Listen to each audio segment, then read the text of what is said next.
오늘은 사마리아 교회의 탄생입니다. 지난주에 말씀드렸던 것처럼 사마리아는 그 이스라엘 민족 중에서 철저히 배제되고 천대받고 그들 사이에서 주류가 될 수 없는, 쉽게 말해서 조선시대로 따지면 그냥 천민의 계급이었습니다. 그렇게 취급받는 그곳에 하나님이 하나님의 사람을 통하여서, 하나님의 종을 통하여서 사마리아의 교회를 탄생시킨다는 것입니다. 우리가 알다시피 교회는 무엇입니까? 바로 예수 그리스도의 몸이요, 예수 그리스도의 머리가, 교회의 머리가 바로 예수님이라고 말씀하였습니다. 사람은 시대를 잘 타고나야 돼요. 그죠? 아무리 훌륭한 영웅도, 아무리 훌륭한 인재도 시대와 시기를 잘못 해나면 그냥 사장돼 버리고 그냥 끝나버리는 것을 우리는 역사를 통해서 잘 알 수가 있습니다. 이 사마리아 사람들은 바로 시대를 잘 타고난 사람이다. 경상도 말로 억수로 운이 좋은 사람들이에요. 그죠?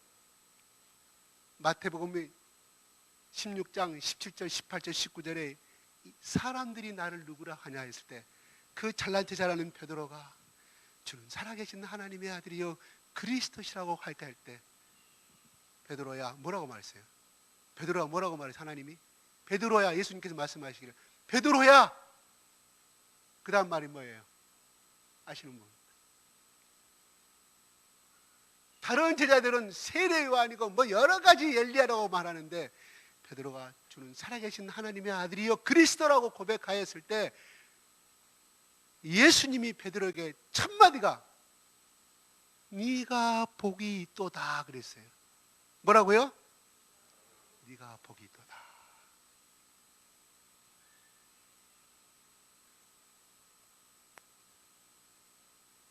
그러면서 그 다음에는 이것을 알게 하신 것은 하나님께서 알게 하셨다고 이렇게 예수님이 축복합니다. 그래요.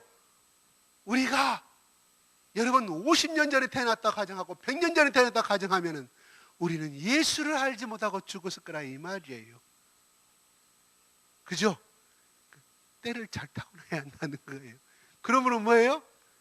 오늘날 때를 잘 타고 나서 하나님께서 성령을 통하여서 복음을 통하여서 우리 여기 앉아있는 모든 분들이 예수 그리스도가 나의 구세주이고 부활하셔서 사망의 권세를 이기신 그 예수님, 그로 인해서 우리의 모든 죄가 용서를 받았고 예수님이 부활하셨던 것처럼 우리는 이 땅에서 어떻게 살든 간에 우리는 부활의 소망을 갖고 우리가 언제 죽고 당장 내일 죽어도 하나님께서 우리 예수께서 말씀하신 걸 내가 너희 있을 곳을 처소를 예비하러 가는 그 천국에서 우리는 행복하게 살 수가 있음을 믿으시기 바랍니다. 그러므로 우리는 다 어떤 사람? 복된 사람, 구약으로 따르면 아브라함의 복을 가진 사람, 신약으로 흘러와서 그게 예수 그리스도의 복을 가진 사람이라 이 말이에요. 예수 그리스도의 복은 무엇을 의미합니까? 예수는 하나님이시오 성령님이시오 복음입니다. 그러므로 우리가 비록 어떤 잘난 사람들보다 사회적으로 뒤처진 삶을 살지 못한다 할지라도 내가 있는 것이 천국이고 내가 있는 것이 바로 우리 하나님께서 함께 하신 사람이 바로 복 있는 사람이라는 거예요. 아브라함, 이삭, 야곱의 그 이방인 왕들이 뭐라고 말했어요? 내가 너희를 보니 하나님이 너와 함께 하신 사람이라고. 그들의 눈으로 비신자 이방인의 눈에도 그렇게 인정을 받았다는 것입니다. 뭔 말이에요? 그들이 믿는 신보다 네가 믿는, 당신이 믿는 신 여호와라는 사람이 나는 누군지는 모르지만 그분이 위대하신 분이고 너가 하는 것마다, 이삭아 네가 가는 것마다 우물도 뺏기고 또 뺏기고 또 뺏기고 또 뺏겼는데 네가 키우는 양들과 짐승들이 죽어야 되는데 오히려 다른 양떼들보다 그 우물을 강제로 빼진 그 토착민들보다 더 부하게 되는 것을 보고 당신이 복이 있다. 당신이 분명히 여호와 하나님이라는 그분이 함께 하심으로 인하여 복 있는 사람들이라고 그들의 입을 통해서 증거하고 있다는 것입니다. 그럼 우리 전부 다 하나님, 저 따라서 해주세요. 하나님, 나는 복 있는 사람입니다. 예. 하나님이 함께 하신다는 그 자체가 복이라 이 말이에요. 믿습니까? 빌립은 사마리아 가고 싶었을까요? 절대 노지요. 어렸을 때부터 태어나가지고 야, 너는 사마리아 사람들하고 놀지 마라. 그들은 하나님 앞에 버림받은 민족이고 잡신을 섬기는 민족이고 우상, 절대로 우리 아브라함의 후손이기 때문에 저들과 어울릴 수가 없다고 그렇게 교육을 받고 자랐을 거 아니에요. 학교에 그 당시 학교도 있었을 것이고 조그만 그 해당도 있는 가운데도 얼마나 많은 랍비들로부터 교육을 받았을 거예요. 그러니 빌립이 아무리 핍박이라 할지라도 사마리아에 가서 복음을 증거할 마음이 있었을 거라 이 말이에요. 저는 절대 아니라고 생각합니다. 베드로, 오늘 말씀에 말 듣고 베드로와 요한이 사마리아 가서 안수하며 성령의 세례가 임한 것을 우리는 성경의 본문에 나와 있습니다. 베드로가 가고 싶었을까요? 그들은 하나님이 버렸다고 생각하는 사람들이, 누가?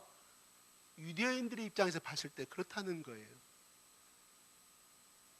절대적으로 그들은 유다이즘이 강했어요. 이들이 나중에 여기서 이렇게 나오지만은 나중에 저기 신약의 뒤에 쭉 한번 사도 바울이 쓴 갈라디아서를 쭉 한번 읽어보세요. 얼마나 유다이즘이 강했는지.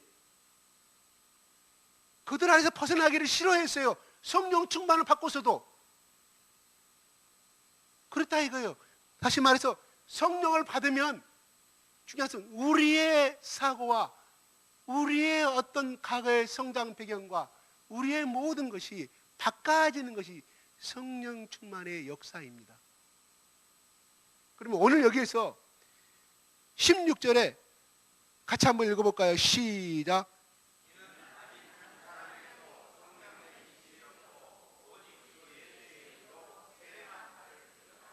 여기서 보게 되면 예수 그리스도의 이름으로 물세를 받은 것이 나오고요.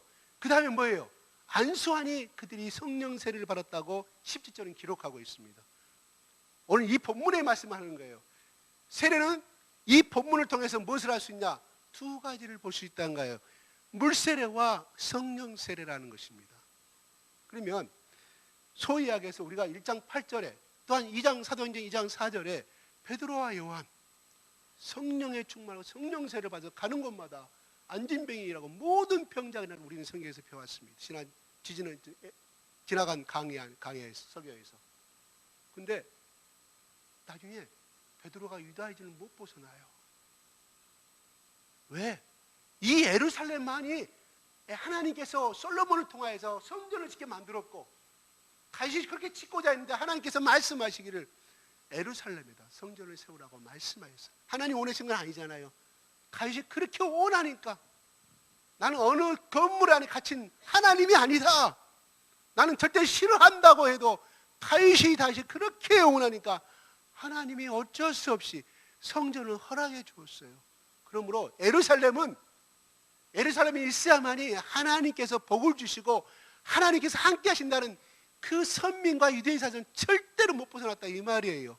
몇 년 동안 다윗 이후에 약 800년 흐른 동안에도 절대.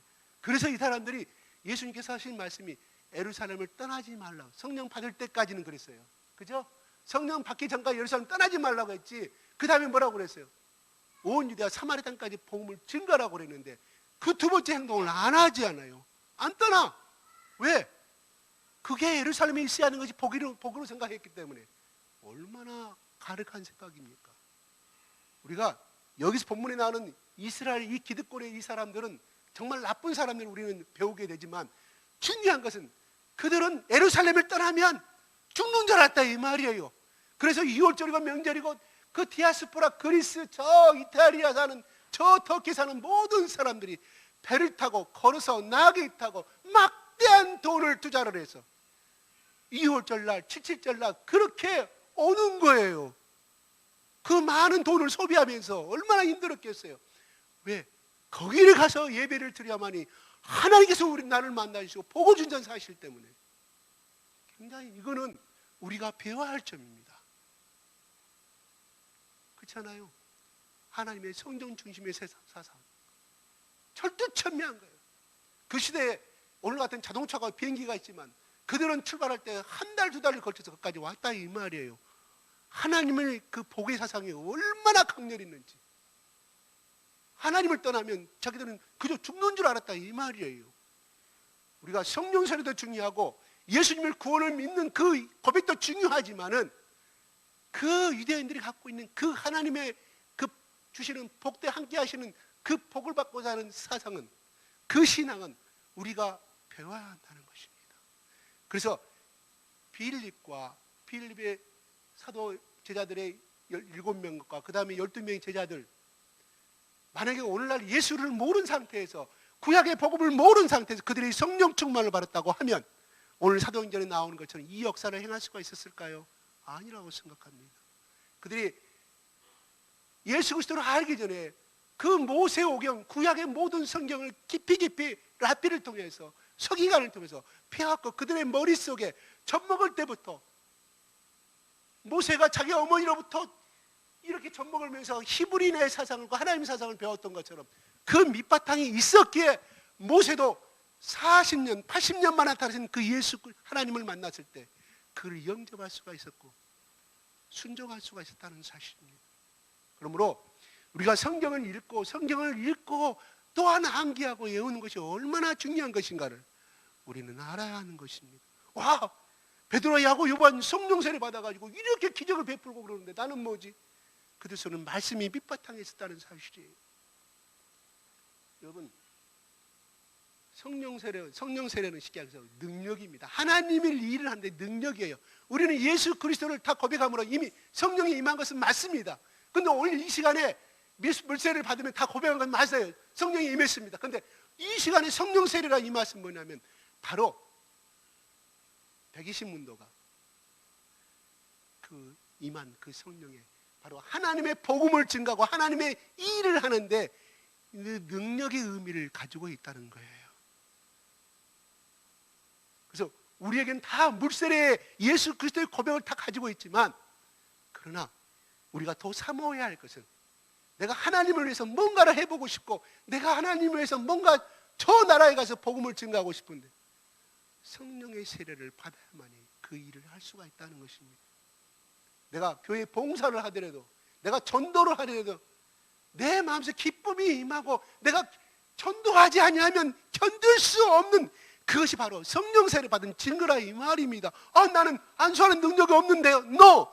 내가 이 예수 그리스도, 나 같은 죄인을 살리시고 죽으시고 살리신 그 예수 그리스도 은혜만 생각하면 눈물이 나고 견딜 수 없는 주님, 내가 나를 위해서, 주님 나를 위해 죽으시고 고난당하신 내가 무엇을 하여 드릴까?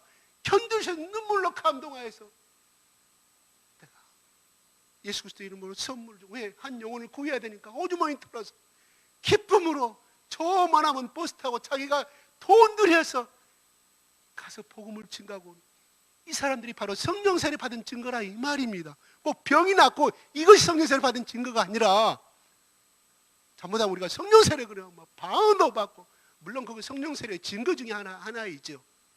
그렇습니다. 우리가 싸울 수 있는 마귀를 피하라. 마귀를 뭐라고요? 대적하라 그랬죠. 마귀를 피하라고 대적하라고 그랬어요. 그 성령 세례 받았던 베드로가 그렇게 자기가 해보니까, 성령 세례 받기 전에는 그렇게 나야가고 도망갔던 베드로가 내가 성령 세례를 받고 보니까 내가 마귀와 싸울 수 있는 힘이 생긴 거예요.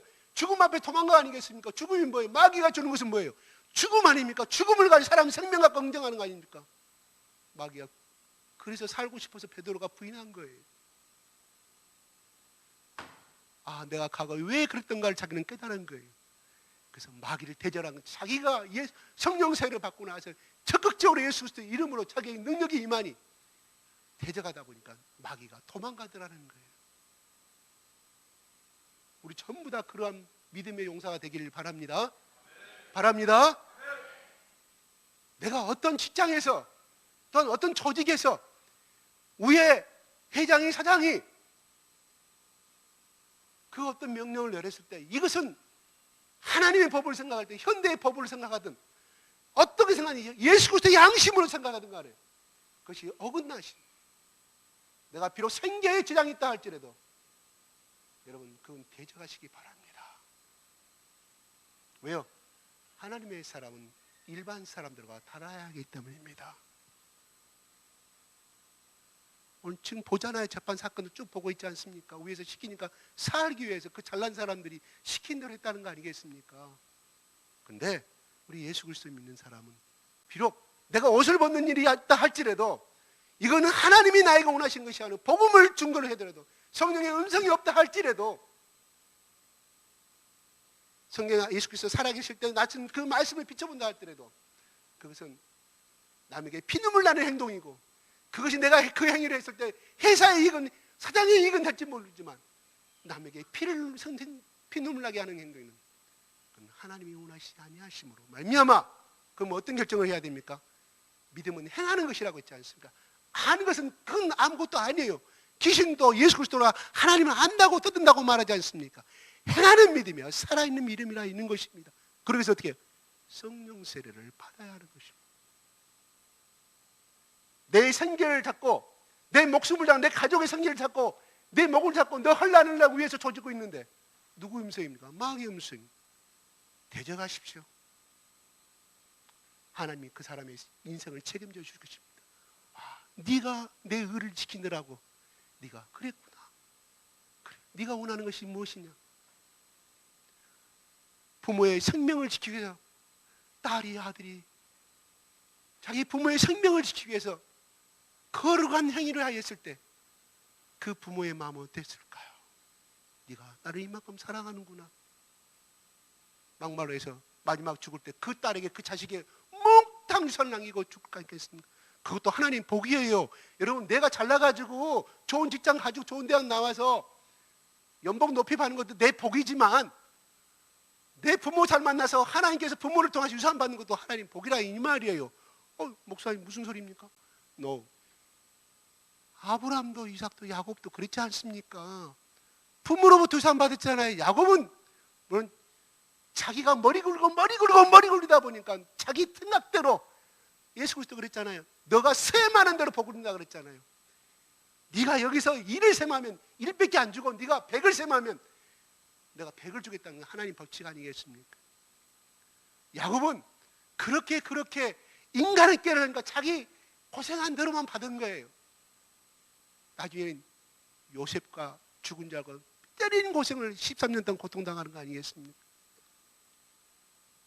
그래, 우리 삶이 하나님을 의지한 절대적, 그래서 이삭은 철저하게 하나님께 의지하다 보니까 아브라함이 믿었던 그 하나님, 그 믿음을 배워서 그러니까 이삭은 풍파가 없었잖아요. 제 삶의 정서 그냥 그렇게 흘러갔어요. 풍파가 없는 삶, 복된 삶으로 흘러갔다 이 말이에요. 아버지 유산 다 받았어요. 물론 자식이 돼갖고 아버지 유산 지금도 노리는 사람은 불효자식들이죠. 우리 예수 믿는 사람은 우리 형님 못 살지, 포기하십시오. 우리 누나 못 살지, 포기하세요. 부모님, 누나가 저렇게 못 사니 나는, 우리 부부가 나는 이만큼 먹고 살 수 있으니까 도와주십시오. 그래서 부모가 생각할 때 저놈이 예수는 믿더만 다르구나. 어릴 땐 그렇게 욕심만 부리더만. 그래서 부모가 감동받고 예수 믿는 거예요. 네가 믿는 예수, 야, 며느리가 그렇게 시부모가 며느리가 효성하니까 내가 네 자식에게 내가 죽을 때 미리서 내가 땅 부동산 특히 다 해주고 며느리가 말합니다. 아버님, 저는 필요가 없습니다. 우리 부부가 열심히 노력해서 살 수 있으니까 다른 자식들에게 주십시오. 거절합니다. 계속 거절합니다. 그 아버지가, 부모가 아무리 봐도 자기 손자한테 며느리 몰래 유산 등기를 해줘요. 그게 하나님 복 아니겠습니까? 그냥 재산 막 차지하려고 우리 부모, 지금 땅이 저 논마지기가, 여러분 한마지기가 몇 평입니까? 네, 전라도 땅이 200평이죠. 경기도는 150평입니다.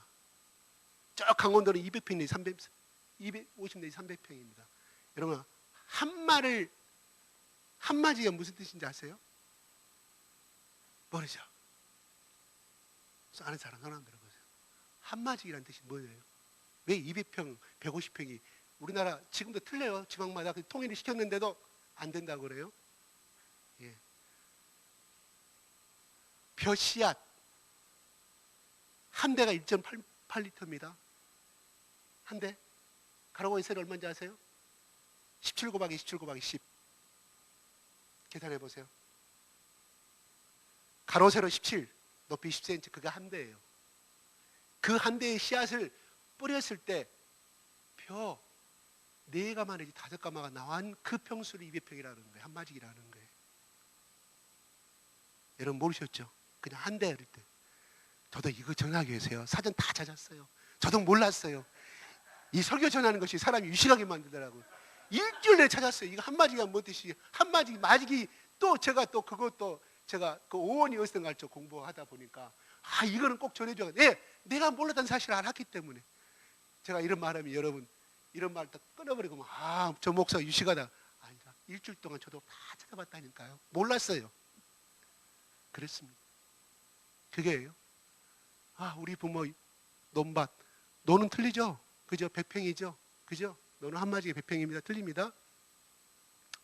그래요. 근데 제가 참고적으로 말씀드리면 여러분 장남이라고 다 주지 마십시오. 불효자심 주지 마세요. 장남이 얼마나 재산 다 그 집안 몰아 처먹어봅니까? 배가 망신시켜요. 배가 망신.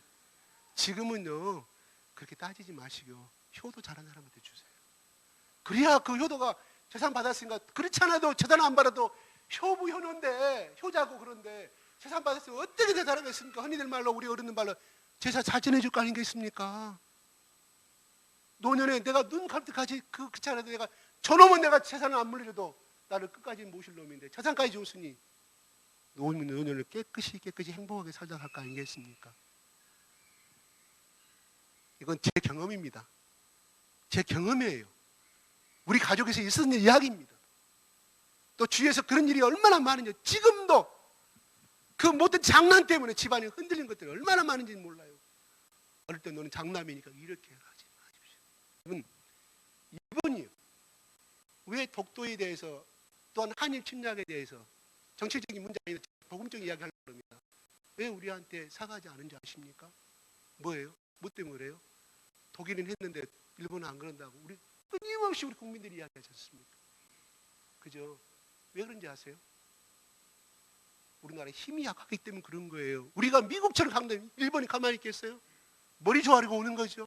이게 약육강식의 세상 강식이 역사의 5,000년 역사의 이야기입니다. 그런데요, 중요한 것은 일본은 기술을 먼저 메이지 유신 1860 메이지 유신 시작 기술을 받아 그들도 미국과 영국에 승복했어요. 포가 가지고 쏘고 그러니까 그냥 굴복적인 조약을 맺었고 메이지 유신이 시작됩니다. 우리보다 더 빨리 문명을 100년 전에 받아들여서 그들은 서구 기술을 빨리 찾을 수 있었기 때문에 강대국이 될 수 있다고 말은 이건 맞아요. 그러나 그는 예정이라는 이야기고요. 제 말이 아닙니다. 제 말이 아니에요. 그들은 메이지 유신이 시작되자 저 서구 열강들이 왜 저렇게 잘 사는가를 그때 정치가들이 연구하기 시작한 거예요. 아, 저 서구 열강들은 보니까 무진장 책을 많이 읽더라. 모든 국민들이 학교도 책을 시고 대학까지 무슨 책을 읽냐 하니까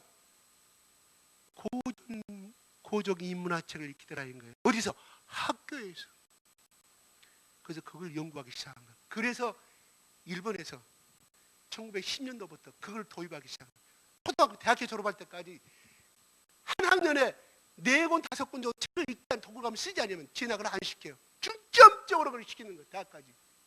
그게 메이지 유신의 위대한 점입니다. 일본의 위대한 점. 그것이 그들이 서구 문화를 받아들였을 때, 문명을 받았을 때 그거를 발전시키고 모방을 통한 이미테이션을 통해서 지금 오늘날 일본의 기술은 전 세계 1위 아니겠습니까? 모티브가 됐다는 거, 온천이 됐다는 것입니다. 우리 학교 다닐 때마다 고전책 읽으라고 도구 감사하고 우리 거기 참 많았었어요. 우리 어릴 때만 해도. 지금 대학 가서도 그것이 없어요. 뭔 책? 베스트셀러 책. 저도 한번 읽어봤어요. 그냥 술 먹고 다 그런 책들이 있어요. 다 그렇다는 것은 아니죠. 그 다음 두 번째 뭔입니까? 부동산법 관한 책. 어떻게 하면 땅 테크를 할 수 있는가? 세 번째, 어떻게 하면 취직을 잘할 수 있는가? 이렇게 된 우리나라는 절대 일본 따라잡을 수 없다는 것이 학자들의 이야기, 전문가들의 이야기입니다. 우리가 일본 따라잡을 수 있는 것은 고전 인문학 책을 많이 읽어야만이 우리 인간의 의식이 깨어진다는 거예요. 둔재가 천재가 된다는 거예요. 그래서 여러분 성경책 여러분 많이 읽은, 제가 말씀드린 지난주 수요일날, 저는 수요일날 안 나온 사람 말하고 싶지 않아요. 여러분 돈 벌고 싶으세요? 부자 되고 싶어요? 성경 백독만 하십시오. 제가 수요일날 말씀드렸습니다. 돈이 안 들어오면 문제가 안 풀리면 저한테 와서 따지십시오. 이건 그렇게 책을 읽고 경험한 사람, 성경을 읽고 경험한 사람이 모든 사람들의 이야기입니다. 속독으로 읽으시라 이 말이에요. 오늘 한 페이지, 다음에 한 페이지가 아니라, 그래서 1년에 한 권이 아니라 한 달 내에 한 권 읽고, 그 다음은 두 번째는 두 번째 읽었더니 25일 만에 끝내고, 나머지 쭉 다면 일주일만 한 권이 끝낸다는, 그러다 보니까 하나님이 경제 문제를 싹싹싹 풀어주더라는 거예요. 이것도 어떻게 보면 독서 아니겠습니까? 일반 책, 고전 인문학 책을 읽어도 그 사람이 둔재가 천재가 된다고 이야기하는데, 그 나라의 근간을 이루고 그 나라의 우두머리가 된다고 이야기하는데, 하물며 하나님의 하늘의 지식을 갖고 이 성경책을 읽으면 얼마나 비범한 인간이 되겠냐 이 말이에요. 그게 유대인들 아니겠습니까? 제가 굳이 말하지 아니해도 바로 그거예요. 여러분 지난 일주일 동안 성경책 얼마나 읽었는지 모르겠습니다. 제가 아는 몇 분 중 열심히 필사하고 열심히 있는 걸로 알고 있어요. 하나님 그 집안에 복을 줄 거예요. 왜? 주야를 묵상하는 하나님이 복을 주신다고 말씀하셨기 때문에. 내 말이 아니죠. 하나님 말씀하셨잖아요. 복 있는 자라고.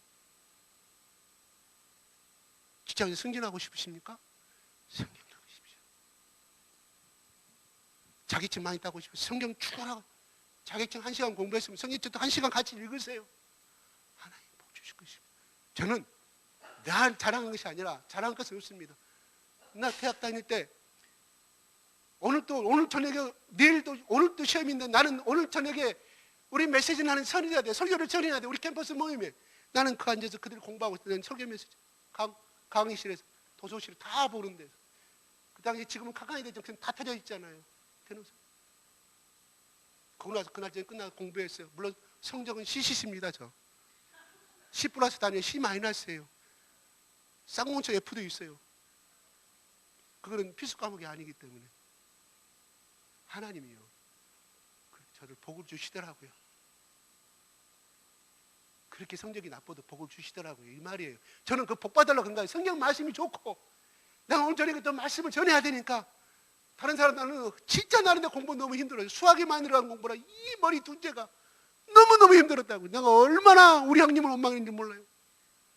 나는 이과를 가고 싶었는데 처음부터 끝까지 다 수학이 들어가니, 내가 수학과 생각하는 내 친구한테, 야, 이거 한번 문제 풀어볼래? 너 수학 잘하잖아. 못 풀어요. 왜요? 응용수학이기 때문에 못 풀죠. 공학수학이라.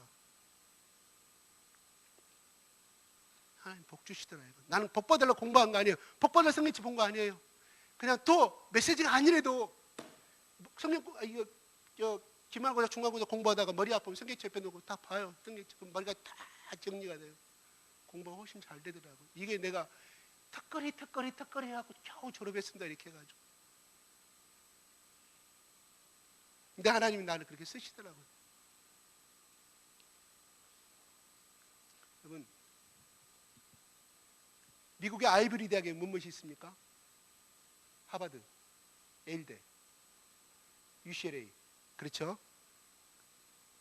스탠퍼드, 다 유명한 5대 대학이 스탠퍼드. 여러분, 그런데요,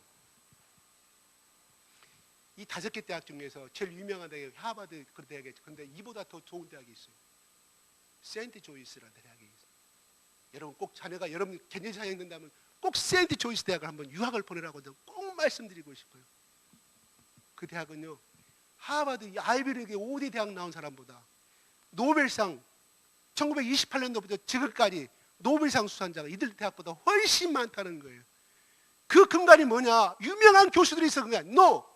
그들은 1학년부터 4학년까지 고전 인문학 책 100권을 무조건 읽고, 그것도 정규시간이 아니라 야간에 밤에 토론으로 모여서 교수가 2명이 입회해서 각 과별로 그걸 모든 학생들이 100권의 책을 읽고 같이 이야기하고 토론을 가져야만이 졸업을 할 수가 있습니다. 아무리 A+ 다른가 못하면 거기에 대해서 불합격당하면 졸업을 안 시키는 대학이 세인트 조이스 대학이에요.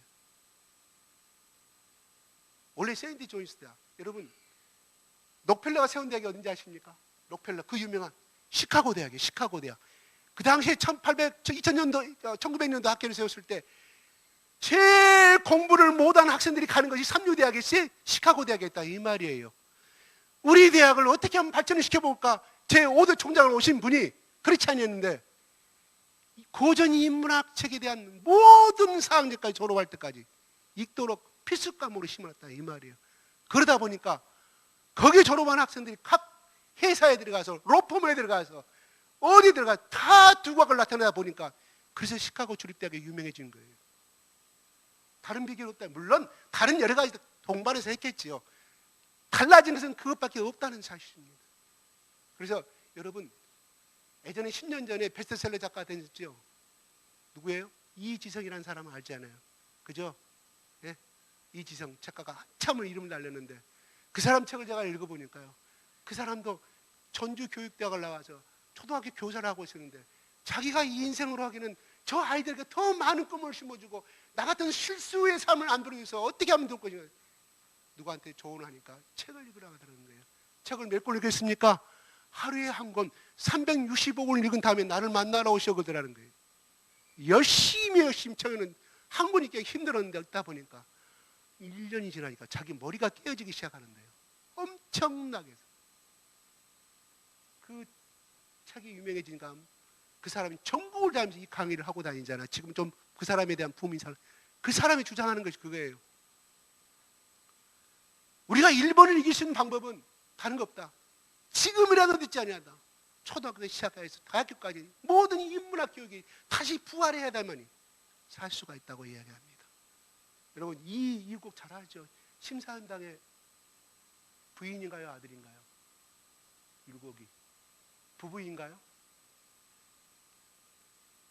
율곡의 어머니가 누구예요? 심사위원장이죠. 예, 그 어머니도 훌륭하지만 13세 때 가거를 급제를 해요. 그는 가거 제도를 부정했어요. 장원급제를 했지만 그는 13세 때 모든 그 당시에 중국에 잘 알잖아요. 중용이고 노라 전부 다 대학의 모든 것을 다 설립했다고 그래요. 근데 설립했다는 그 의미는 읽었다는 그 의미가 아니라 다 내 것으로 만들었다 이 말이에요. 뭔 말이에요? 내 것으로 만들었다. 그 사람이 쓴 저자의 사상을 다 내 것으로 받아들였다 이 말이에요. 모든 책을 여러분 정약용이도 마찬가지입니다. 자기는 우주를 뚫었다고 그래요. 모든 책을 읽다 보니까 우주가 내 안에 보였다고 그렇게 이야기를 합니다. 그래서 그 사람이 그 배경 속에 그래서 타산 정약용의 책이 저 강진에서 유배당하면서 그 아름다운 책들이 200권, 300권, 500권이 만들 수 있었다는 사실이에요. 왜요? 사람이 한 권의 책을 읽었을 때는 적어도 100권 이상의 사람의 한 권의 작품이 나온다고 이야기를 해요. 그렇죠? 그러니 그 사람이 모든 책들을 설립했으니까 그 아름다운 모든 문어체와 모든 바다의 생김생기를 할 수 있었던 것은 그가 그만큼 독서를 많이 하였기 때문에. 그래서 그 이정재라는 사람이 그렇게 말합니다. 여러분 아이가 둔재입니까? 천재를 만들고 싶습니까? 책을 읽으십시오. 부모가 같이 아들과 같이 읽으시다 보면 여러분 아이들이 분명히 변화가 될 것입니다. 저는 그 사람이 그렇지 않냐 아닌지 모르겠지만 저는 이렇게 말합니다. 그것도 중요하고 그것도 또 읽어야 되지만 성경책 아이들과 같이 그냥 용돈 주지 마십시오. 주천아, 승현아, 너 오늘 마태복음 네가 이번 일주일 동안 명절 동안 다 읽으면 내가 돈 얼마 줘? 애들한테는 그것이 안 돌아가잖아요. 그러니까 그렇게 떡을 주셔야지. 그러다 보면 아이들이 깨우쳐진다는 거예요. 그 목사님 그래. 우리 김영준 목사님도 같이 들었지만 그 목사님 이야기예요. 머리가 열려본다는 거예요. 영안이 열려버리고 사람이 마음이 보여본대요. 손만 얹으면 귀신은 물러가가 아니라 손에 얹은 즉 나으리라. 대불더라 이 말이에요. 병이 나가고 그 사람 속에 말씀이 들어가고 예수님 속에 예수님이 충만하고 성령이 충만하니 내 손을 때 그 성령의 영이 예수 그리스도 내 손을 통해서 치료의 역사가 일어난다 이 말이에요. 그런 능력을 가지신 부모가 자녀들한테 안수할 때 그 아이 내가 안 깨어날 수가 있냐 이 말이에요. 자꾸 산수학원, 영학원 그것도 배워야지요. 중요하지요. 하나님의 말씀 우선시하라 이 말이에요. 왜 신약의 시편의 1편 1편에 주야로 말씀을 묵상한다고 그랬죠. 묵상의 의미를 뭐라 했어요? 읊조린다고 그랬죠. 왜 그렇게 읊조렸어요? 왜 그 당시 그때는 성경책이 없었어요. 예루살렘 성전 안에만이 두루마리를 쓴 책이 성경책이 있었다 이 말이에요. 모든 국민들이 책을 가질 수 없었기 때문에 랍비가 읽어주면은 그거를 적어가지고 그놈을 잘 들어서 그놈을 잊어버리지 않고 일할 때도 랍비가 어제 성경 말씀을 이렇게 읽었지. 그래서 계속해서 안 잊어버리고 중얼중얼 일하면서도 논밭에 일하면서도 걸어가면서 그래서 그 묵상이라고 의미가 나온 것입니다. 우리가 앉아 성경책 나고 묵상 이 묵상이 아니라 그때 당시 그 묵상이라는 것은 그런 의미라 이 말입니다. 그러니 계속 중얼중얼 거리니 그 복음의 약에 들어가서 우리 막혔던 뇌신경을 뚫어버리고 우리 막혔던 오장육부를 뚫어버리고 우리의 이 두뇌를 갖다가 우리가 20세가 넘으면 뭐라 그랬어요? 뇌세포가 10억 개씩 죽어간다고 하잖아요. 살아나 버리잖아요. 그러니까 유대인들이 그렇게 유명한 머리가 좋은 나라가 됐다 이 말이 민족들이 복 주십시오. 성경을 돌아가십시오. 모든 인문학에 고전 인문학에 좋냐면 그들이 쓴 사람들이 그 속에 예수 그리스도의 사상을 전부 다가 아니라 예수의 사상을 깔고 그 책들을 썼다 이 말이에요. 그래서 하나님의 뜻을 발견하게 되고 하게 됨으로 인하여 그 아이가 인생을 세상을 바라보는 세계관과 모든 인생의 폭이 넓어지기 때문에 그렇게 리더의 삶이 될 수밖에 없다는 것입니다. 오늘날의 우리 한국의 교육은 미국에서 사용하는 3류 수학 공식이 외우고 영어 공식이 외우고 담답형 아닙니까? 그러니 이것은 생산 공장에 제조를 익히는 생산과 제품을 만드는 교육이다 이거예요. 무슨 리더가 되겠고 무슨 나라의 미래가 있겠냐 이 말이에요. 우리는 일본을 따라잡으려면 저 미국 바라보지 말고 일본을 따라잡으려고 하면 제가 중국에 있을 때 말씀드렸잖아요. 일본에 내가 1년에 3번 4개월에 한 번씩 회의를 가서 전체를 안서 끊임없이 채우고 우리는 안 들었다면 떠들고 난리죠. 버스 대화가 안 들려요. 말소리 전혀 들리진 않아요. 공중장소에서 대화를 하고 떠들게 밥 먹고 하는 것은 무시간 못 배운 사람들의 이야기라고 일본 사람 직접 나한테 이야기를 하더라고요. 끊임없이 그들의 내공이 100년 동안의 그런 책을 내공의 합격이다 보니까 모든 기술을 습득하고 수준이 높잖아요. 중국에서요 반일 감정은 저희들이 우리보다 더 많이 가지고 누가?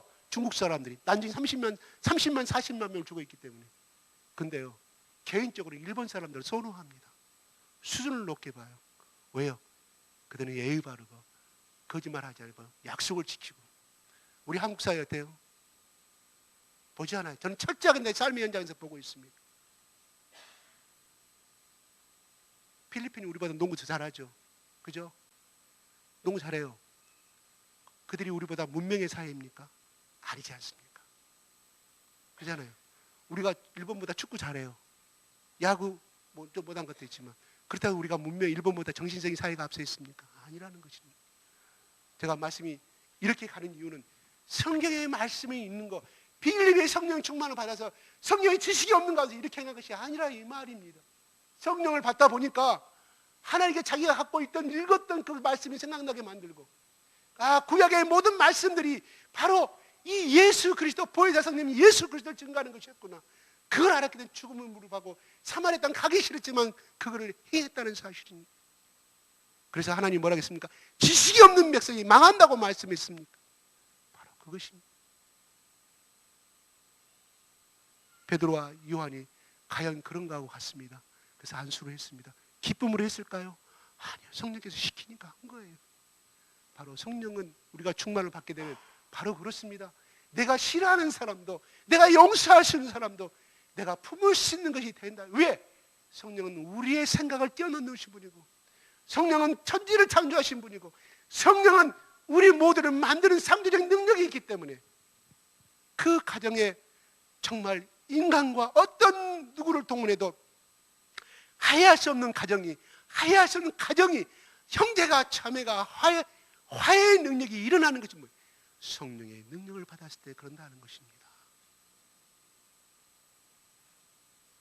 바로 그들은 예루살렘에 떠나지 않는 것이 그들이 원하는 것이었습니다. 성령의 충만을 받고 성령의 세례를 받았는데도 말이에요, 안 되니까 하나님이 후퇴해버리잖아요.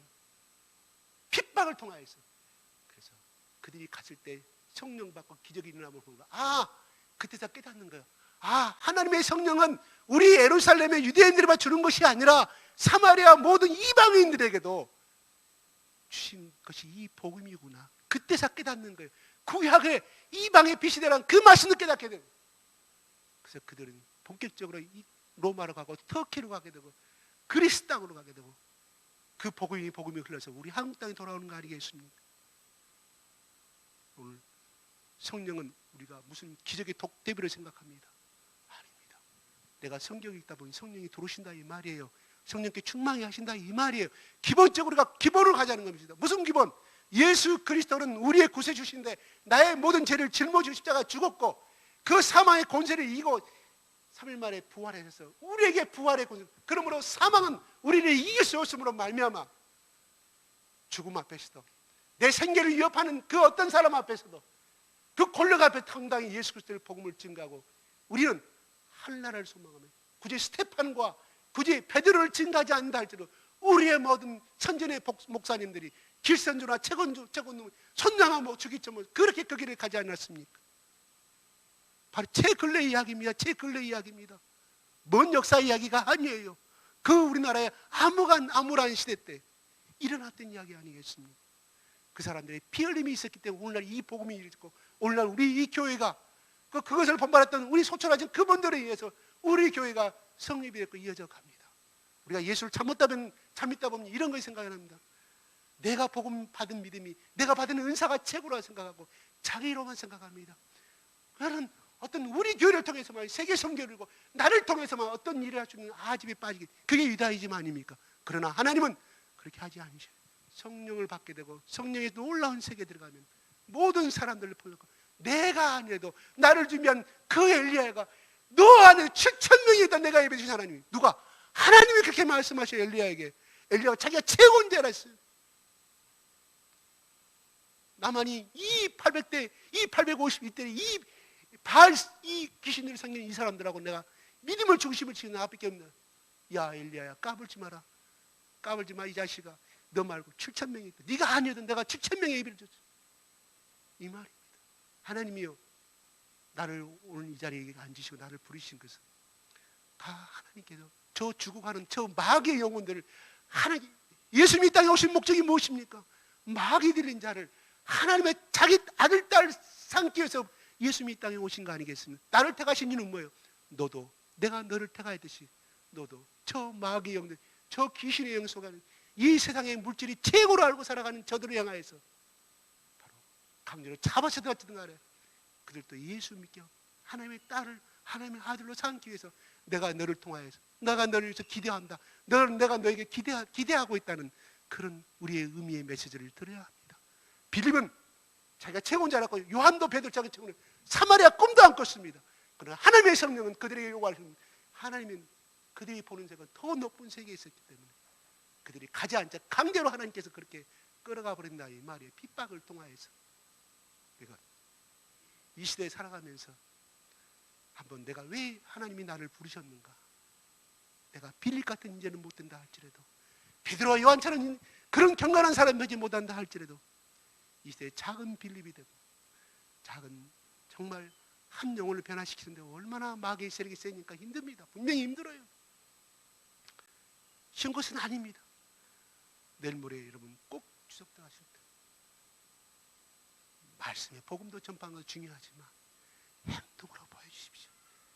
제사요, 아이고 나 가기 싫습니다. 제사밥 같이 만들어주세요. 괜찮습니다. 해주세요. 정성껏 만들어주세요. 제일 비싼 거 사가다가 갖다 주세요. 시부모가 믿지 않는 시부모가 전 며느리 예수주의라 생각하는 저것이 달라지네. 감동받게. 행동으로 보이지 않은 이상은 절대로 안 변화돼요. 안 변화돼요. 예수님이 행동으로 보여줬기 때문에 그들이 결국은 믿게 된 거 아니겠습니까? 그렇지 않아요? 예수 믿는 며느리, 예수 믿는 딸, 예수 믿는 사위, 예수 믿는 아들, 부모를 감동시키고 싶십시오. 비싼 거 사다 주십시오. 선물. 감동받지 않습니까? 그죠? 복음적입니다. 절대 뇌물이 아닙니다. 잠언에 나와요. 떠날 때 어머니, 제가 어머니를 위해서 기도하고 싶은데 어머니 건강 안 좋으시잖아요. 어머니 건강 허리 아프신데 안 좋은데 기도해달라는데 기도 마다한 사람이 누가 있겠으면 오늘 기도하십시오. 진심을 다해 기도할 때요, 처음에 시작은 냉랭할지는 모릅니다. 그 기도의 고백을 때 하나님 성령이 역사하심을 여러분 체험하신 분 많이 있을 거예요.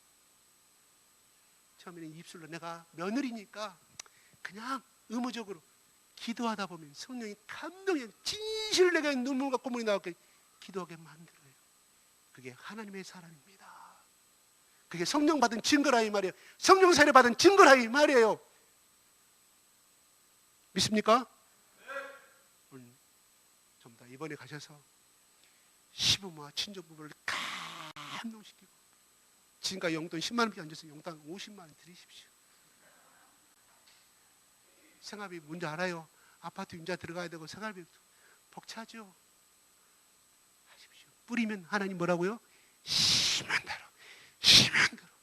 야, 사랑하는 딸아, 사랑하는 아들아, 네가 하나님이 나의 영혼을 택하신 자를 구원시키고 네가 100만 원 쏟았느냐? 그래, 내가 너에게 100배 너에게 헤아린 대로 하나님 갚으신다 그랬잖아. 10배, 20배 내가 갚아주리라, 부어주리라. 뭐 흔들어 넘쳐준다. 흔들어. 그냥 준 것이 아니라 뭐라고요? 흔들어 넘쳐준다니까. 내 그릇에 우리 할 일은 그것밖에 없어. 어머니 예수 믿으세요? 아이고 너나 잘못해라. 예수 믿은 것이 겨우 명절이나 한 번씩 와가지고 감동 받겠습니까? 그렇지 않은데 예수 믿는 사람들이 이렇게 보고 있는데 절대 변화 못 받습니다. 행동으로 보십시오. 아들 호주머니 터십시오. 전 재산 바치십시오. 괜찮아요. 전 재산이 아니라 지금 내 호주머니 담은 아이고 이 돈 있으면 내 다음 달 생활이. 아들을 정말 사랑하고 구원시키고 싶으면요, 던져보세요. 던져요. 몸 한번 해보세요. 하나님이 나에게 복 주신가 안 주신가. 그 복 준 만큼 배가 들어와요. 누구를 통해서? 생각지도 않은 사람 통해서 복이 들어옵니다. 한번 시험해보세요. 나 하나님 나 잘은 모르겠는데 주일날 가니까 저 이목사라는 사람이 그렇게 하라고 나 합니다. 순종 한번 해보세요. 하나님께 나 분명히 줄 것을 믿습니다. 투자해보세요. 그 한 영을 위해서 투자했는데 하나님이 왜 감동 못 받겠냐 이 말이에요. 네? 빌립이 순종했기 때문에 가면은 분명히 사마리아 사람 자기를 대적할 것인데 아이고 그 먼 먼까지 내가 왜 가지? 그것을 감수하고 희생했기 때문에 이 역사가 일어난 것입니다. 베드로와 요한이 왜 거기를 가냐고 다른 열제자들이 반대했을 거 아니겠습니까? 반대했을 거예요. 그래도 가야 된다. 억지로 가니까 그 역사가 일어난다 이 말이에요. 기쁨의 역사 체험했다 이 말이에요. 목자의 심령을 메고 예수님이 얘 이 땅에 오셨고 왜 우리에게 그렇게 복음을 증가하기를 원하셨고 왜 그렇게 핍박을 받으면서 사랑하고 죽었는가를 베드로와 요한은 그들의 복음을 인하여서 예수님 인하여서 눈물을 흘리고 기뻐하는 그 예루살렘 사마리아 사람들을 통하여서 사랑을 넘치게 받았다 이 말이에요. 누가? 베드로 요한이 복을 받은 거예요. 누구를? 예수님의 인격을 배우는 사람. 그리고 그만큼의 수고를 했다. 그들의 상급이 얼마나 하늘에 많았겠습니까? 그겁니다. 희생 없이는 우리가 예수님께는 갈 수 없는 것은 분명히 맞습니다. 희생이 있어야만 하나님께 그 희생만큼의 더 부어주신다는 것입니다. 제가 뭐라고요? 한 마리를 심으면 뭐라고요? 200마리게 한 마리게 몇 평? 200평. 가마리 몇 개야? 쌀가마니 4가마니 5가마니. 맞습니까? 전라도 이쪽에서는 4가마니 5가마니 5가마니인가요? 한 대 쌀 한 대 있잖아요. 그걸 심었는데 쌀 가마니 5가마니가 온다는 것입니다. 복음을 내가 이 뿌리는 거 수고스럽지만 내 희생의 씨앗을 뿌려보시라 이 말이에요. 절대로 하나님의 역사는 베드로가 요한과 빌립이 시간 투자해서 거기까지 가기 위해서 얼마나 많은 몇 시간 걸린지는 모르겠습니다. 아마 하루 이상 걸렸는지 모르겠습니다. 그 대학교에서 수고했는데 그들은 받은 기쁨이 대로전도 말로 받았다 이 말이에요. 성경 말씀에 나오잖아요. 예수님이 직접 말씀하셨잖아요.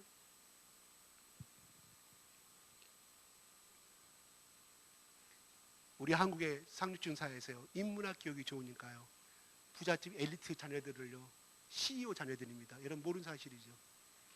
애국으로 보냅니다. 인문학 교육만 해서 방학 동안에 방학 동안에 한 강의당 일주일간 두고 1,000만 원 자녀들을 위해서 그렇게 투자를 하는 거예요. 왜? 그들이 그렇게 알았기 때문에. 기업을 운영하려고 보니까 내가 많은 것을 해요. 때로는 저 상대방 사장은 저 매출을 저를 거래를 하려고 보니까 저 사람이 갖고 있는 철학을 많이 알고 있어. 저 사람이 이순신을 많이 알고 있어. 예를 들어서 개태에 대해서 많이 책을 많이 접근했을 때 엄청나게 매출 오는 것을 깨달았다 이 말이에요. 상대방이 나의 말에 굴복하게 된 내 인격이 올바르서. 그래서 그 일찍 깨인 CEO들이 그냥 땅만 투자한 것이 아니라 자기 자녀들 일주일간 교육반 1,000만 원 투자를 하는 외국과 유학을 보내고 일주일간 그 인문학 교육을 시키는데 오늘날 한국 사회 엘리트 사회에서 일어나는 사건이 일어나고 있습니다.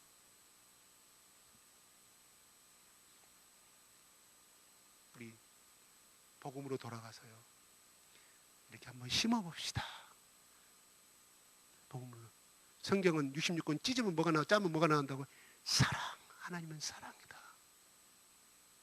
성경을 제대로 안 읽었냐 하는 것은 그 사람 속에 사랑이 넘치냐 안 넘치냐고 보면 알 수 있어요. 겸손해집니다. 가르치려고 하지 아니합니다. 왜? 성경 말씀은 우리를 찌른다고 그랬죠. 예배 드리는 건 뭐예요? 우리의 가슴은 찔림받기 위해서 온다고 그랬죠. 왜? 우리가 제약된 사람이기 때문에. 그럼 어떻게 돼요?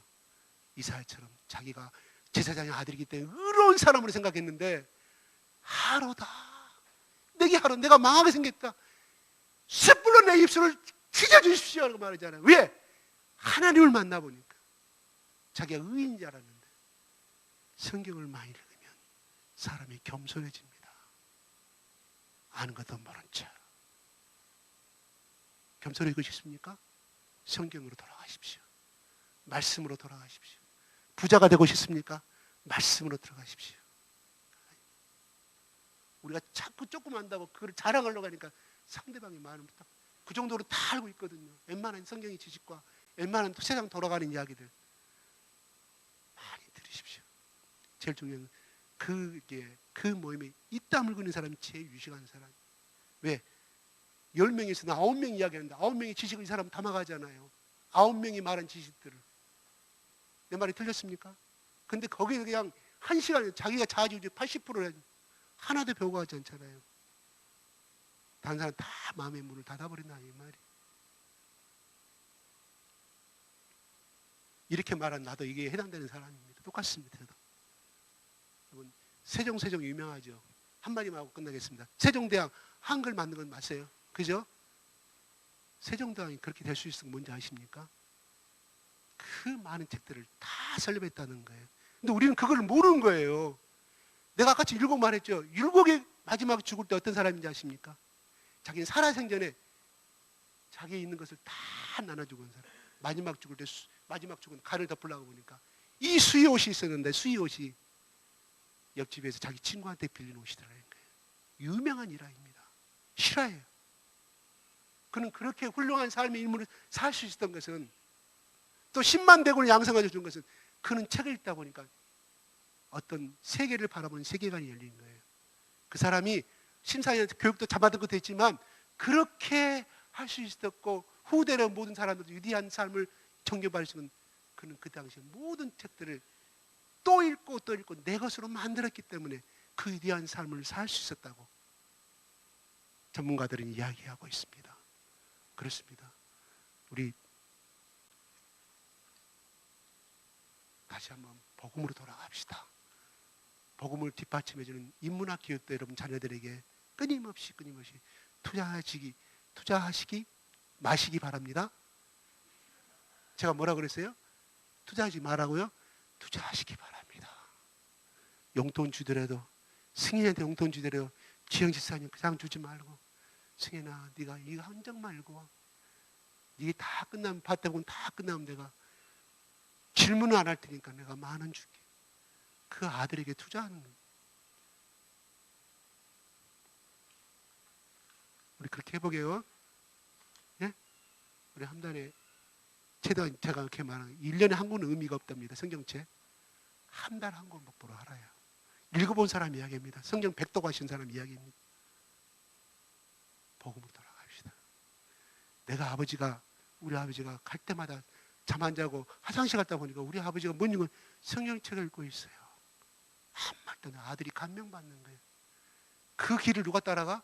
야 아들아 성경책 읽어라 하지 않아도 본인이 보이면 그 아들은 나중에 때가 되네. 아 우리 아버지가 그때 그랬지. 따라가는 거예요. 이게 복음의 개성이고 축복의 개성이라 이 말입니다. 기도 많이 한다고 해서 그렇게 가시면 하나님께서 여러분과 같이 하시니 하나님과 함께하는 사람들이에요. 왜 복음이 그 속에 살아있는데 하나님 함께하는 사람 아니겠습니까? 하나님 왜 복을 안 주겠습니까? 다른 거 없어요.